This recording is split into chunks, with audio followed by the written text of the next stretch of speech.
tunaitazama Ulaya ambayo hivi sasa iko kwenye kutafakari hatua ya kuchukua kuulinda mfungamano wa kijeshi wa NATO baada ya Rais Donald Trump kuendelea kutishia mustakabali wa muungano huo kwa kuchukua uamuzi wa kuondoa maelfu ya wanajeshi wa Marekani nchini Ujerumani. Hatua hiyo ndio ya hivi karibuni kabisa inayotoa ishara kwamba Ulaya inapaswa kubeba dhima kubwa zaidi katika kuhakikisha usalama wake. Kiongozi huyo wa Marekani amekuwa akiwakosoa viongozi wa Ulaya kwa kukataa kumuunga mkono katika vita alivyovianzisha na mshirika wake Israel dhidi ya Iran. Na kauli ya kansela wa Ujerumani Friedrich Merz hivi karibuni ya kumkosoa Trump kwa kukosa mkakati wa kumaliza vita vya Iran ndio iliyomkasirisha kabisa na kuchochea tangazo la Pentagon, yani wizara ya ulinzi ya Marekani, wiki iliyopita la kuondoa wanajeshi takriban 5,000 kutoka Ujerumani. Swali ni je, ni kusema kwamba Marekani inaondoka kwenye mfungamano wa kijeshi wa NATO? Wanajeshi wa Marekani wana umuhimu gani kwa Ujerumani na Ulaya? Tunajadili swala hilo kama nilivyokudokeza. Wachambuzi wetu wako tayari kabisa. Kutoka huko mjini Berlin yuko Dr. Harrison Mwilima, ni mchambuzi wa siasa za Ulaya, masuala ya kidiplomasia, lakini pia yuko kule Maryland nchini Marekani, mchambuzi wa kisiasa na mwandishi habari Mubelo wa Bandio, na mjini Paris nimemwalika mchambuzi mwingine wa kisiasa Mohamed Saleh. Karibuni sana. Na moja kwa moja nianzie kwako Berlin, hapo kwako Dr. Mwilima. Ujerumani imeshtushwa na hatua ya Marekani ya kuondoa wanajeshi takriban 5,000 na kwa hakika huenda ikawa zaidi ya 5,000. Imeshtushwa kutokana na muda wazo hilo lilipofanyika, kwa sababu tukumbuke swala hili limekuja baada ya kansela wa Ujerumani kutoa maneno kusema kwamba Marekani ni kama inadhalilishwa katika vita hii ya Iran. Na pia kansela Merz alisema kwamba Marekani haina mpango dhabiti wa kumaliza vita hii ya Iran. Kwa hiyo baada ya kutoa hizi comments, tukaona Rais Trump amemlaumu pia kansela Merz na kuja na huo mkakati wa kusema kwamba anapunguza wanajeshi wa Marekani ambao wapo Ujerumani, ambao tunajua kabisa kwa hapa Ulaya asilimia kubwa ya wanajeshi wa Marekani wapo hapa Ujerumani. Lakini pia Ujerumani au nchi za Ulaya zilikuwa zinajua kabisa kwamba ipo siku Marekani itapunguza wanajeshi wake. Tukumbuke ule mkakati wa Donald Trump wa ulinzi wa Marekani aliyoutoa mwisho wa mwaka jana, ulionyesha kabisa kwamba wanataka Marekani sasa hivi mkakati wake wa ulinzi unataka kuelekea Amerika ya Kusini na kujiondoa polepole kutoka Ulaya na baadhi ya maeneo. Marekani inataka kuelekea Asia, kuidhibiti China. Kwa hiyo Ulaya tayari walikuwa wanajua. Hata ukiangalia comment za zamani za Rais Trump kutaka kuichukua Greenland, kuwawekea ushuru nchi za Ulaya, tayari nchi za Ulaya zilikuwa zimeshaanza kuona kwamba sasa Donald Trump anataka kupunguza mahusiano yake kuelekea Ulaya. Lakini Dr. Mwilima, katika hili la kuondoa wanajeshi takriban 5,000 hapa Ujerumani, unadhani kweli ni hatua ya kutaka kuiondoa Marekani kutoka NATO au ni hatua ya kumwadhibu Merz? Nadhani tunaweza tukaiangalia kwa namna zote mbili, kwamba Marekani kiukweli inataka kupunguza uwepo wake hapa Ulaya. Tumeona kabisa kwamba Iran, Marekani imezidiwa sana. Kwa hiyo sasa hivi inakuja ukiunganisha na hii vita ya Iran. Kwa hiyo ina maana ni kama Trump amepata sasa sababu ya kupunguza sasa wanajeshi. Kwa hiyo ni kama hizi comment za Merz zimemfanya sasa Trump arudie hiyo sababu yake ya kutaka kupunguza majeshi sasa hivi. Bandio kwako, anavyosema Dr. Mwilima, anahisi kwamba ni kama sababu ameipata bwana Trump ya kuondoa au kupunguza wanajeshi wake barani Ulaya. Unapotazama mfungamano wa jumuiya ya NATO, namna mambo yalivyo, kwa ujumla wake, kwa Wamarekani wanaunga mkono fikra ya Trump ya kutaka kuondoka NATO, hasa kwa kuzingatia kwamba ndo mfadhili mkubwa na amekuwa NATO, yeye akitazamwa kama ndio kiongozi wa jumuiya ya NATO? Wamarekani wengi wamekuwa wakiunga mkono uwepo wa Marekani katika NATO. Nafikiri pia ilikuwa ni katika dhana ya kihistoria, mahusiano ya kimataifa na vitu vingine, lakini Trump ni kama vile amekuja na kuanza kuipa changamoto hiyo dhana na kuanza kuonyesha hiyo sera yake ya Amerika kwanza. Kuna baadhi ya vitu inaonekana imefanikiwa na kuna baadhi ya vitu ambavyo inaonekana inapeleka Marekani kusiko. Kwa hiyo kwa mgawanyiko mkubwa ambao upo hapa nchini Marekani, wapo ambao bado wanaamini kwamba dunia sasa huwezi kuiendea vile ambavyo tunafikiri inatakiwa kwenda, kwa maana kwamba Marekani kusema kwamba utajitoa, kwa sababu Trump anachokizungumzia hapa ni swala moja tu la wanajeshi pamoja na gharama, lakini kitu ambacho ameshindwa kukizungumzia, na sasa hivi baadhi ya wananchi pia wanaanza kujifunza, ni kwamba ipi faida nyingine ya Marekani kuwepo katika NATO. Na kinachoaminika sasa ni kwamba maamuzi ya Trump kuondoa au wanajeshi kule ni kama dibaji, kwa sababu pia tunazungumzia zile silaha ambazo sasa kutokana na vita vya Iran hana silaha za kuweza kuipatia Tomahawk na mikataba mwingine ambao waliingia mwaka 2004, kansela wa zamani wa Ujerumani pamoja na Joe Biden walipoingia 2024, walipoingia mkataba kwamba watakuwa wanapatia Tomahawk na mizinga mingine. Sasa hivi inaonekana hiyo haitotokea.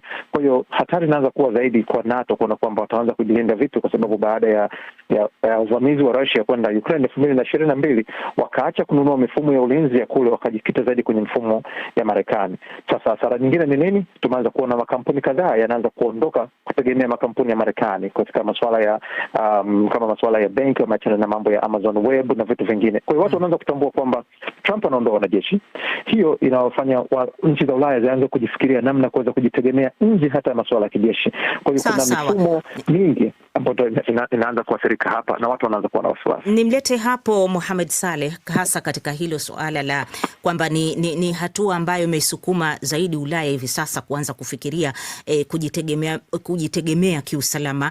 Kama ulivyotaja Bwana Bandio kwamba Marekani sasa hivi inatazama sana, au Trump amelitaja sana suala hili la gharama. Kwa hakika tangu hata alipoingia madarakani mara ya kwanza alikuwa analizungumzia hili suala la kwamba mataifa ya Ulaya inabidi yatumie fedha nyingi kama inavyotumia Marekani kwenye swala zima la bajeti ya ulinzi, kwa sababu tunafahamu Marekani alikuwa ndo mfadhili mkubwa sana wa NATO hadi sasa, na Trump anajaribu kuonesha hii kwamba sio Marekani peke yake ambayo inatakiwa kuhusika katika kulinda usalama wa Ulaya na kwa wanachama kwa ujumla wa NATO. Kuhusiana na hili Mohamed Saleh, kuhusu la kuongeza bajeti ya ulinzi, Ulaya iko kwenye nafasi gani linapokuja swala la uwezo hasa wa kusimamia usalama wa kanda hii bila msaada wa Marekani? Kwa hakika, kwa hali halisi ya hivi sasa ilivyo, Ulaya haiwezi kujisimamia kiulinzi peke yake bila msaada wa Marekani. Lakini pia ni kwamba kutokana na hali ya ugeugeu ya Marekani tokea amekuja huyo Rais Trump, imezifanya hizi nchi nyingi kuanza kufikiria namna ya kuweza kujitegemea, na hali ya sasa hivi ni kwamba nchi nyingi za Ulaya bado zimekuwa zinategemea kununua silaha au zinatumia bado silaha za kutoka Marekani, na silaha hizi ni silaha ambazo zinategemea pia maamuzi kutoka Marekani. Kwa hivyo kinachozungumzwa sasa hivi ni kwamba Ulaya inabidi ichukue hatua za kuweza kujitegemea yenyewe. Ina maana pia kwa kuanzisha viwanda vyake na kuwa na silaha ambazo viongozi wa Ulaya atakapoamua kuzitumia waweze kuzitumia bila ya kuhitaji kupata idhini ya kutoka Marekani. Na hili tumeliona kwa mfano katika hotuba ya Rais Macron ya tarehe 2 Machi mwaka huu, alipokuwa anafanya uzinduzi wa nyambizi mpya yenye makombora ya nyuklia katika mji wa Brest. Wakati alisema kwamba ili kuweza kuwa huru inabidi Ulaya iwe katika hali ya kuogopwa. Kwa hivyo katika hotuba yake hiyo alisema kwamba Ufaransa iko tayari kupanua mwavuli wake wa nyuklia kwa kuzilinda nchi za Ulaya, na hili alikuwa zaidi anatilia mkazo kwa upande wa Urusi, kwa sababu wanajeshi wakuu wa majenerali wengi hapa wanaamini kwamba iko hatari ya kwamba siku moja Ulaya inaweza ikavamiwa na Urusi. Mohamed Saleh, umezungumza mwanzoni hapo kwamba umekubali kwamba nchi za Ulaya kwa hivi sasa ukitazama mazingira yaliyopo haziwezi kwa hakika kusimamia jumuiya ya NATO kutokana na udhaifu wa kiuchumi ambao unaonekana hivi sasa. Lakini viongozi wa Umoja wa Ulaya, ukitazama mkutano wa Yerevan, wengi wamejitokeza kama kuonesha sasa hivi wanaweza kujisimama, kujiimarisha kiusalama, na wanatakiwa kwa hakika kutia msukumo kuendelea kujisimamia kiusalama. Wanapozungumza haya, Mohamed Saleh, ni kujifariji tu, unadhani? No, sidhani kama ni kujifariji, ni kujizatiti ili kuweza kuwa na uwezo huo, lakini hali ya hivi sasa ilivyo hawako tayari. Kwa hivyo wanapozungumza hayo waliozungumza Yerevan ni kwa ajili ya kuwashajiisha viongozi wa Ulaya kuweza kuchukua hatua madhubuti kuweza kujisimamia wenyewe na kuweza kuwa na mifumo yao ya ambayo itakuwa sitegemezi, haitegemei tena Marekani. Kwa sababu mpaka sasa hivi tatizo kubwa lilokuwepo, nchi nyingi hata Ujerumani wananunua silaha kutoka Marekani, sio silaha ambazo zinatengenezwa hapa Ulaya. Kwa hivyo inabidi kwa ajili ya kuhakikisha kwamba uko mbele ya safari, kwamba nchi zao zitakuwa huru, inabidi kuanza kuwekeza kwa kiasi kikubwa katika viwanda vya silaha na nchi za Ulaya ziwe zinaweza kununua silaha na kutumia silaha zao wenyewe. Dr. Mwilima, katika huu mkutano wa Yerevan pia kwa kiasi kikubwa viongozi wengi ambao wamezungumza walionyesha kama hii athari ya kuondolewa wanajeshi 5,000 nchini Ujerumani haziwezi kuwa athari kubwa, au hii hatua haiwezi kuwa na athari kubwa kihivyo, japokuwa kwa upande wa pili walikiri hicho tunachokizungumza kwamba ni ishara inayowaonesha umuhimu kwao wa kuongeza jukumu lao ndani ya jumuiya ya NATO. Katika mazingira ya sasa ambapo nchi kubwa kama Ujerumani zinatabiriwa kuporomoka kiuchumi, unapata tafsiri gani kuhusu mustakabali wa jumuiya hii na usalama wake, hasa katikati ya vita inayoendelea nchini Ukraine? Mimi jinsi nilivyoangalia huu mkutano wa Yerevan ni kama ulikuwa ni mkutano wa NATO lakini bila Marekani. Kwa sababu tukumbuke kwamba huu mkutano wa EPC kwa kawaida ni nchi za Umoja wa Ulaya ndo zinakutana, lakini kwa sasa hivi tumeona kuna nchi 48 zimealikwa, na sio tu hizo nchi ambazo haziko Umoja wa Ulaya, tumeona kabisa pia mpaka Canada imealikwa. Kwa hiyo hii inatuonyesha ni jinsi gani sasa hivi ni kama nchi sasa hivi zinaanza kuikosoa ile sera ya Marekani, sera ya nje ya Marekani ya kutotaka kufuata sheria za kimataifa. Na mkutano huu wa Yerevan ulichotuonyesha ni kwamba sasa hizi nchi ambazo sasa hivi kama ukisikiliza vizuri ile hotuba ya Carney, huyu waziri mkuu wa Canada. Wanajiita sasa hivi ni mataifa yenye nguvu za kati, kwamba wanataka kujitoa katika mataifa makubwa, mataifa yenye nguvu, ushindani wa mataifa makubwa kama Urusi, Marekani na China. Kwa hiyo wanataka kurudi kwenye hizi nchi ambazo wanajiita nguvu za saizi ya kati, na kutaka sasa kuhakikisha kwamba ni jinsi gani wanaweza wakafanya ulinzi wa pamoja hata kama Marekani, kwa sababu tukumbuke kwamba kitu kikubwa katika ili jeshi la NATO ni kwamba ni ile tunaita Article 5, yani kwamba ile kifungu namba 5, kwamba nchi moja inapovamiwa ina maana ni kama nchi zote zimevamiwa. Kwa hiyo kwa sasa hivi kumekuwa kama hakuna uhakika kwamba chochote kikitokea kwa mfano hapo Ulaya kama Marekani itaweza kuingilia.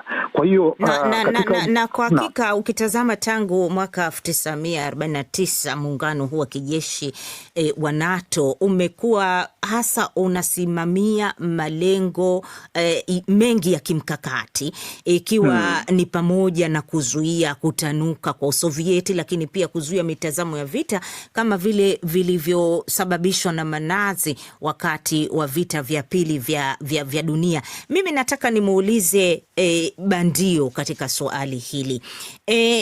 Kwa kutafakari hayo aliyoyazungumzia ndugu Daktari Mwilima hapo, Trump anatoa ujumbe gani unadhani kwa mataifa kama Urusi na China? Nadhani kama Trump labda nizungumze jambo moja ambalo limekuwa wazi sana nchini Marekani. Trump sasa hivi amejikita zaidi katika kile ambacho wazungu wanakiita legacy. Anataka hakikisha kwamba ameacha nini katika maamuzi yake, katika kile anachokifanya. Ndilo jambo kubwa ambalo nafikiria, na ndio maana hata wengi wanaamini kwamba kuna baadhi ya mambo anayofanya ni kama yanahatarisha labda usalama wa nchi hivi, ama yanabomoa mustakabali wa mahusiano ya kimataifa na hata ya kichama hapa nchini Marekani.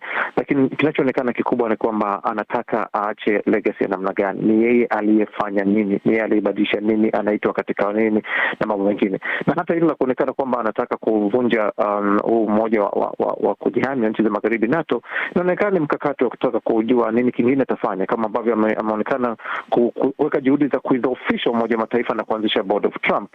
Ndicho naamini kuna kitu kingine anataka kukifanya hapa. Lengo ni kwamba akumbukwe kwa lipi. Kwa hiyo nilipata kusema, na pia ni kitu kingine ambacho sasa hivi hata vyombo vya habari vya Marekani vinajaribu kuikumbusha dunia kwamba na huyu ni Trump na pengine si Marekani, ili watu waweze kutenganisha azma yake kama mtu binafsi kuacha historia ambayo itamkumbuka, lakini pia mahitaji ya Marekani, kwa sababu mambo mengi anayofanya hayaungwi mkono hata hapa nchini Marekani. Mohamed Saleh, kwa nini mataifa ya Ulaya yamekataa kuisaidia Marekani katika mzozo wa Iran, ambacho hiki kwa hakika naona ndio kilichomkasirisha sana Trump, na hasa katika kukomboa mlango bahari wa Hormuz, ikiwa mataifa ya Ulaya yanajua kwamba lengo kuu la NATO ambao wao ni wanachama ni kulinda uhuru pamoja na usalama? Kwa nini hawakuisaidia Marekani katika vita na Iran?